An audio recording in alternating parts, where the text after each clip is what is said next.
Okay, so we're gonna start with Ancient Soul in a modern context. Yeah, and if there's anything you want to tell me about the album, I'm all ears. Otherwise, we'll just jump in. Yeah, it's in many ways it kind of marks midlife. I just turned 40 recently, got my first tattoo. I don't know Congratulations. if you could see it. Cool. Yeah, it's this track specifically was one that I've been working on for many years. Just try, one of those tracks that you try to rework so many times and it never works, and then finally it kind of clicks in, and then you're like, okay, I can release this into the world finally and move on. So it's like that. Wonderful. Okay.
Whoa.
Yeah, the so really nice, like very persistent groove.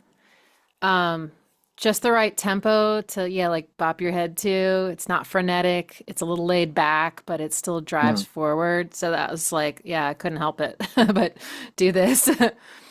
Um, I really like how incredibly textured your bass is. mm, When it mm. first came in, it was like, whoa, it was so unexpected because it had this Right. incredible presence to it. And that was really well mixed and engineered. It was just really Oh, delicious. thank you. And then I liked the contrast between that and the kind of glassy Mm, sound mm. of the other synths. Um, Like the arpeggios and all of that. so there's that like the da da Oh da yeah. that kind of follows the bass, but has a Right. smooth kind of sound. And then there was also some textures earlier in the song, maybe like in the middle-ish. Maybe it was Right. actually closer to the beginning, but once it all kicked in, that were um had they reminded me of a creature, which I thought was really cool, Mm, given that the song is, it's about an ancient soul, right? So it had this um like fiery kind of sound. Maybe I can mm. find it.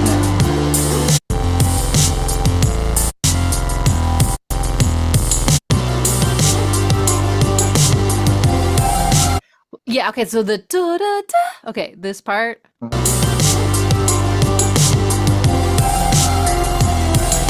whatever that da da da da, da, it Right. has, yeah, almost sounds like a a ether or something, but that's Mm. animated. So I thought that was a really cool, and also it just, your drum beat being so steady, it was cool to hear Right. some synths that had a little bit more like movement in them, and Exactly. yeah, yeah. I don't want to complexify because there's like kind of alternative rhythms from right and left with other instruments. So I kind of wanted to have that steady beat in order to create that variation with the other rhythms. Yes, and that I think that does work well when you have a really steady pulse or something in the song, Mm, and then other elements can be more syncopated or just more exactly. offbeat to kind of, 'cause if it's all offbeat, then it doesn't even sound offbeat Right. anymore. It just sounds chaotic, and Exactly. you need the yin and then you need the yang. Sorry. I'm gonna probably do that a bunch of times. I'm And kind of of a, course, and the history of it, of course, is that it's kind of like a hip hop track. You can probably feel that a little bit from the yeah, beat. a little bit, yeah. And there's another version of it with vocals because there's like an outtakes album that's full of songs. This album is instrumentals only. So originally, I was gonna have the vocals version on the album, and then a friend of mine who's a sound engineer that I really trust, he was like, "Well, if you're gonna have one song on an album that's mostly instrumental, it's it's gonna take a lot of focus. So maybe put it somewhere else." So I just kept the instrumental version, and then there's kind of Hmm, a one with lyrics on a different album. Yeah. interesting. Yeah, I mean, this version definitely felt full. Like I would never have thought that it had vocals. Um, Right. yeah, so you definitely did a good job of giving it a voice, even without the Right. vocals. Um, oh yeah, and I was trying to figure out kind of if I would say if it had a scale or anything that I could Hmm. recognize that way. And kind of reminded me a little bit of Mixolydian. Hmm. Hmm. Um, because you had this like um Right. something Exactly. something around there. Yeah.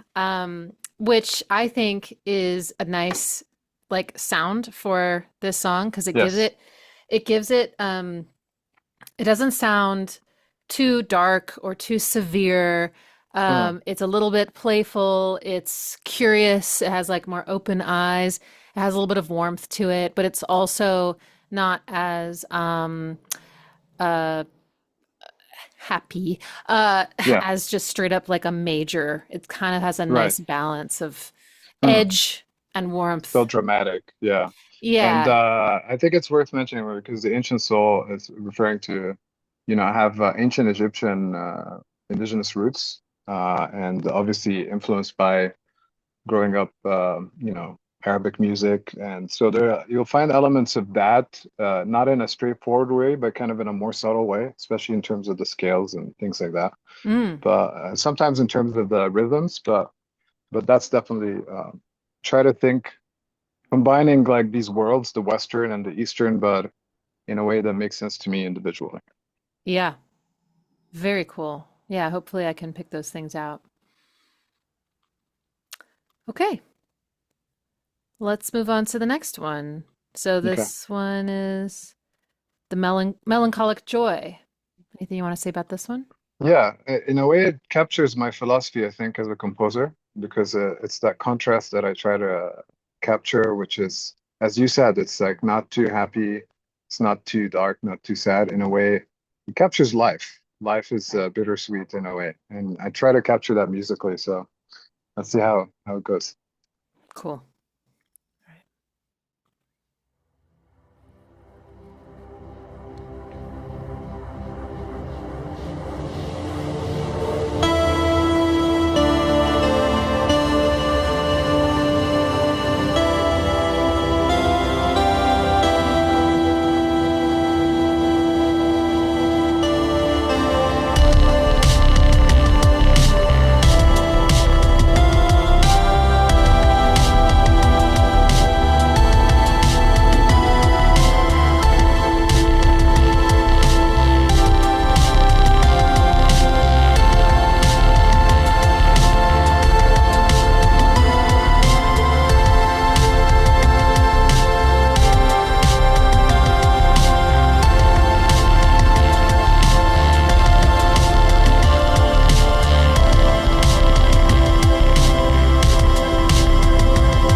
like this ending.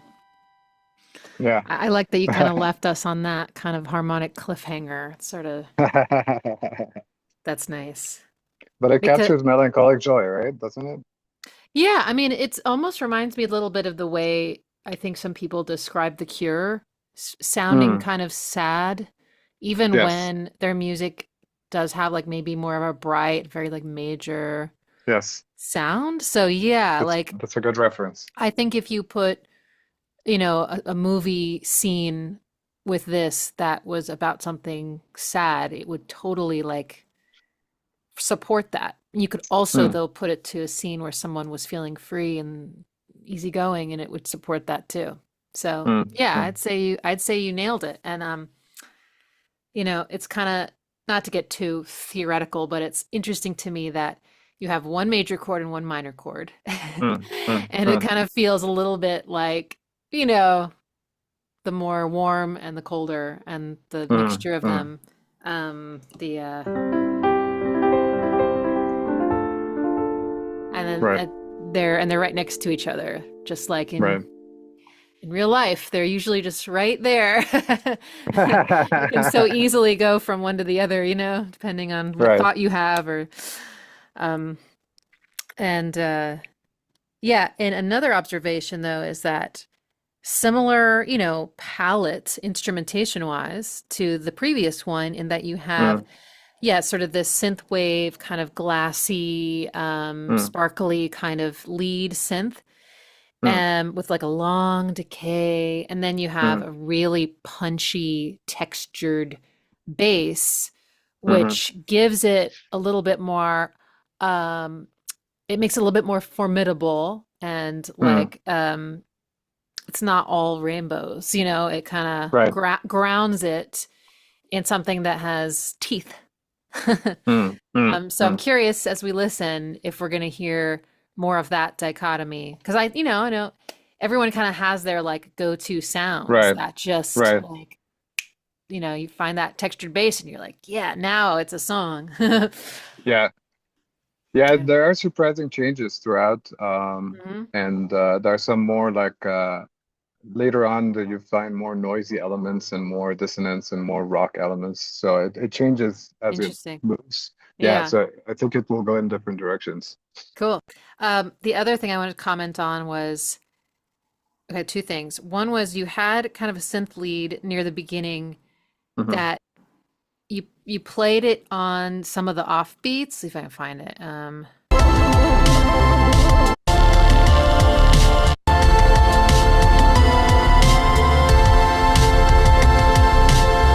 Darling? Something that was like duh, duh, duh, duh, or duh, duh, duh, duh. I don't know. Do you know what I'm talking about? It was like a little before the beat. Right. Um, I really liked that because, this song has a really strong pulse, right? And to have something that was kind of playing off of it felt very Right. playful. And it really caught my ear. It was so pretty. And then the other thing I was going to mention was, oh yeah, you brought in this sound, which later you kind of dropped the drums out and we could really hear it more Hmm. revealed. But when it first Mm. came in, it was kind of buried, but I really noticed it. It was something that was glitching a little. It was Right. like an Right. arpeggio that kind of had a Right. flutter. Yeah. Um, wow, when that came in, the movement in the song Right. like was so noticeable. I was like, whoa, Mm, that mm. that was such a fantastic element. I think that really Well, tied thank things you. together. Yeah, that was Yeah, the cool. offbeat thing is comes from Arabic music for me. To that that to that that. So like kind of Mm. you know hitting the three more than it's kind of something you see in reggae as well. Okay. You're talking about the third beat or something, or every Right, three right. something? Okay, cool, Yeah, cool. yeah. So kind of emphasizing three more. I love that. All right. Next is Sun Ra and Vangelis had a baby. Yeah. So the this is a very different style, for example. Like the way I think usually I think as a composer and I actually write a piece. And believe it or not, I think of myself kind of more like a classical composer that arranges electronically. And probably that's something you can relate to. Yeah, But yeah. with this one, I decided to challenge myself after seeing this documentary about Sun Ra and saw how he plays in a very free improvisational way. And I was like, I'm going to challenge myself to play in this way, not be so neurotic about how what notes Mm. I'm playing. And so that's that. But then there's a contrast with kind of more Vangelis chords and spheric ambient vibes. So kind of there's a I think an interesting dialogue there. Great.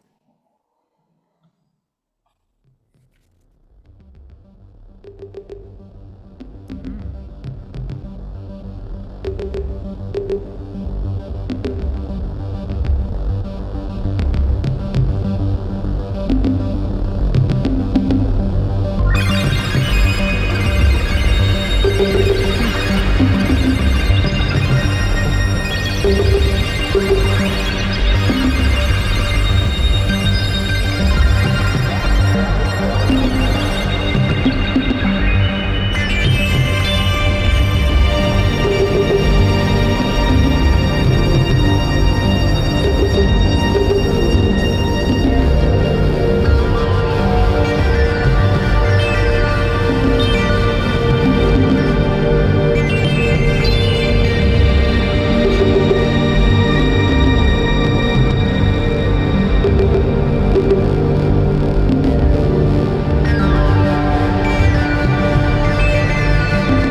Mm.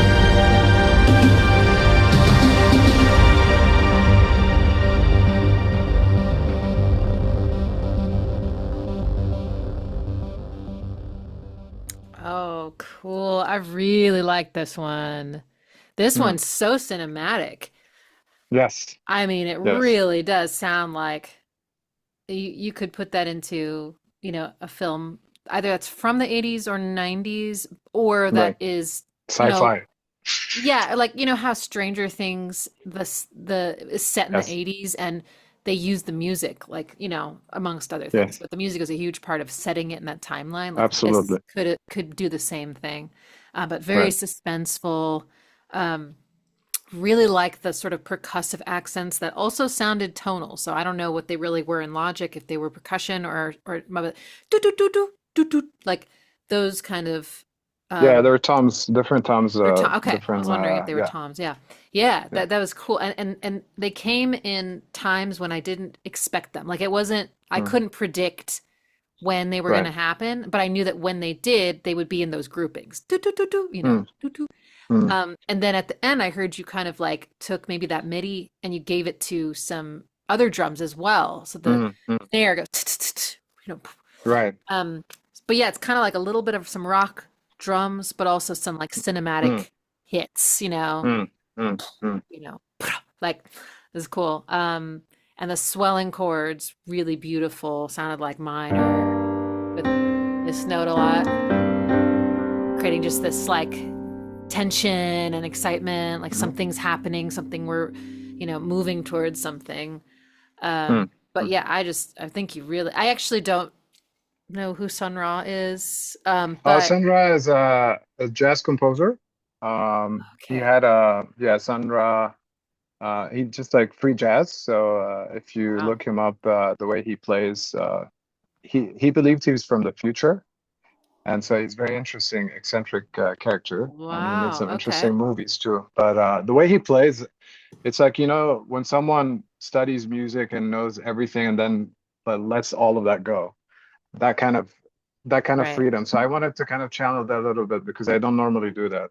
And that inspired me in the beginning to kind of Hmm. just focus more on feeling and rhythm and not worry too much about the melody that I'm playing and then switch away from that.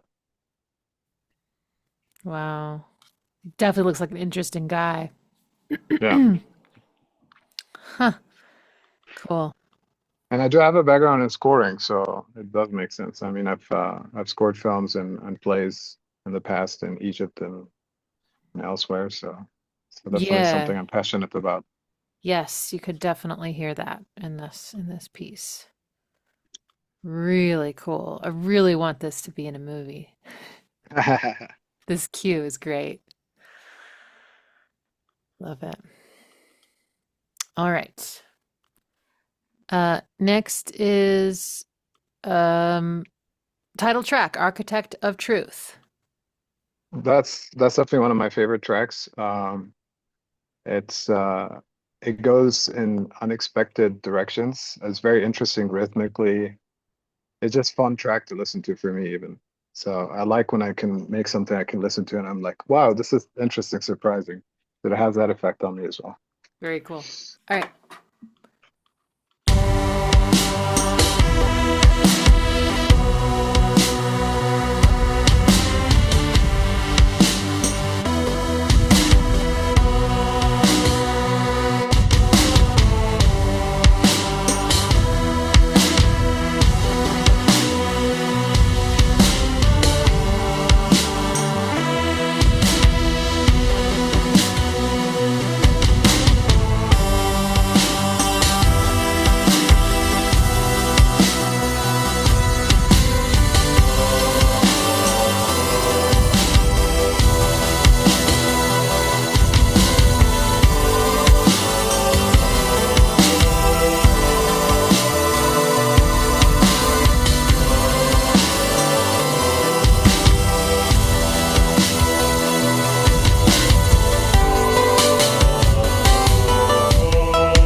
Hmm.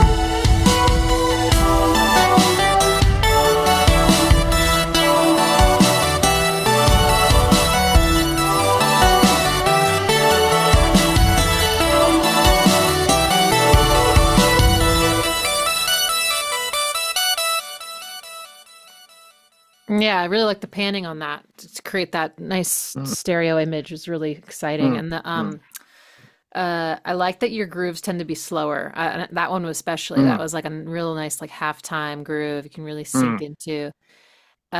Gives a lot of space for the other elements, which is good because there were a lot of elements in this one that are Yeah, all kind of because of complexity, yeah. right, swirling around each other. You know, your ear has a lot of things that it could kind of focus on or get pulled off into. And it did have a kind of glorious vibe to me, like something awesome that you're looking at. And and yes, and still that kind of synth wavy, glassy kind of Right, synth sound, lots of decay, lots of reverb. I love some good reverb. right. Um, yeah, Lots of interesting counterpoint too, right? true. Lots of yes, yes, yes. Many lines Yeah. intersecting. Yes, yes. All right. Um, so just to make sure that we can get through to the Okay. rest of side A, let's listen to, so is it CD Sati? Is that how you say it? Yeah.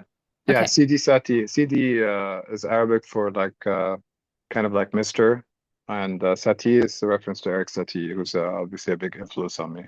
Oh, wonderful. I love Sati. Okay, Yeah. cool.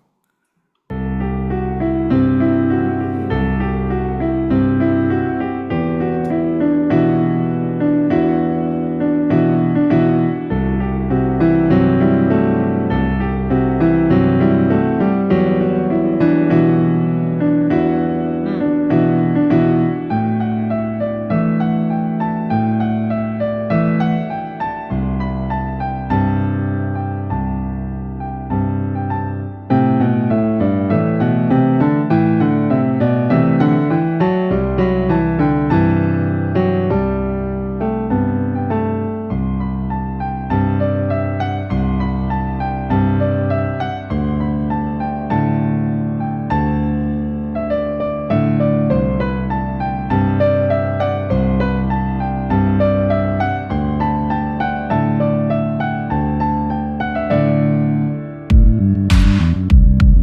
Wow.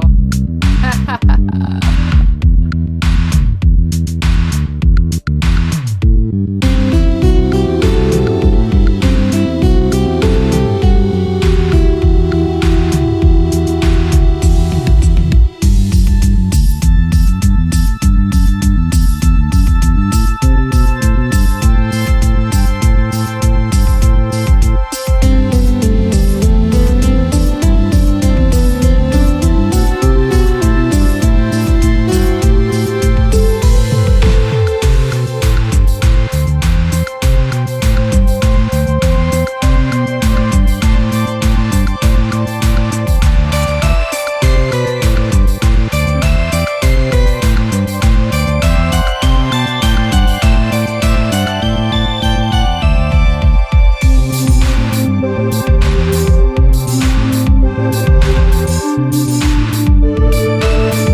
Oh, wow. Well, you probably saw it on my face, but wow, when the beat came in and the bass, I was so taken aback. I was like, oh, it's gonna be a piano Yeah. song. Unexpected. Yeah. But that works to kind of introduce the theme with the In a way, it piano. captures yeah, exactly, and shift to a different electronic arrangement. But Yeah, it captures like how I think versus how I arrange, which is like everything I write in that way. But then normally people don't hear it that way. true. Right, right. Right. So you typically will arrange sort of with a piano sound or something kind of generic, and then you'll actually orchestrate it. Exactly. Exactly. Yeah, okay, gotcha. But this one was so nice as a piano piece that I had to kind of strip it down and leave it like that, and then shift it. It did really work as a piano piece. It was very, very beautiful. A Thank lot of you. counterpoint again. That's my favorite thing, and like because when I studied so I studied theater and music at the undergraduate level, and like I was really obviously like everyone influenced by Bach and fugue, and so I did a lot of experiments with that early on, and that kind of stayed with me. Just like Right. obsession with counterpoint. Yeah, Everything we come across musically, I feel like leaves some imprint, but some leave deeper ones, yeah, just yeah, yeah. fantastic. Okay, well, our last one for today is the return of Social Climbers. Okay, so this one features Mark Bingham, who's a very important underground producer from Indiana. So shout out to Mark Bingham. He's on guitar for this one, and uh, he had a group called Social Climbers in the early '80s, and he actually worked with REM. So he's the one that did the arrangement for some of their strings and their songs. Very iconic person. But anyways, I Mm, reached out to him. I sent him my piece, and I wanted him to be featured on it. And it, I love the results. It's much more dissonant, much more noisy than any of the other stuff. rock on. Okay. Well, that's awesome. Let's listen.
I really like the kind of texture that he ended up bringing. Very distorted, broken, Yes.